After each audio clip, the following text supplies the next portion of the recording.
Tyre major CEAT has acquired the global rights of brand Pirelli for €9 million. The acquisition is the first step towards achieving a 20 to 25% revenues from the export market.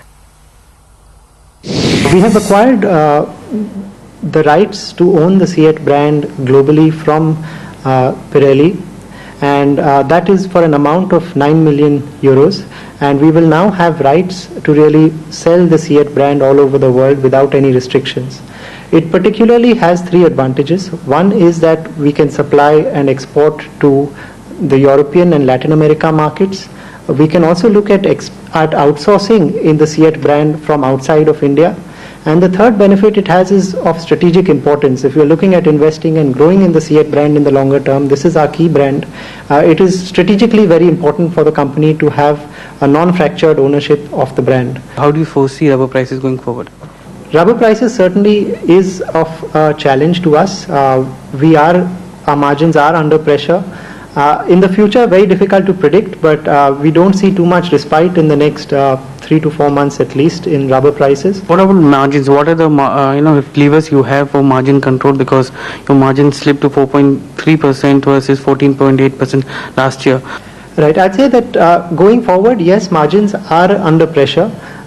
Margins would perhaps be a little bit further impacted for the next couple of quarters because rubber prices have gone up from last quarter, but we will continuously look at the opportunity of passing on that price increase to the customer. So total capex or total additions that will come up in the next 18 months or so, how much will they add up to your bottom line or top line?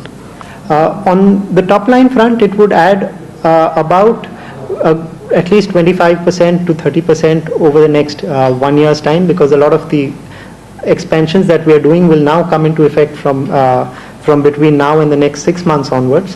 One point on your plant in Bhandup, which you plan to ship to Ambernath over the next couple of months or years. What is the plan there, and when can we see that happening? Our Bhandup plant is an old plant, of course, but it is still, we have not yet taken a call exactly about when or the details about the movement or anything yet about that. It is the largest plant, so we need to first set up an alternate plant of that size, which is a 250-ton plant, to replace Bhandup plant, which will take about a couple of years' time for it to come up. Anand Goenka, and let's bring up the CEAT stock for you. That stock was clearly on fire this afternoon and put on about 8.5 rupees at 138. Coming up, Lavasa.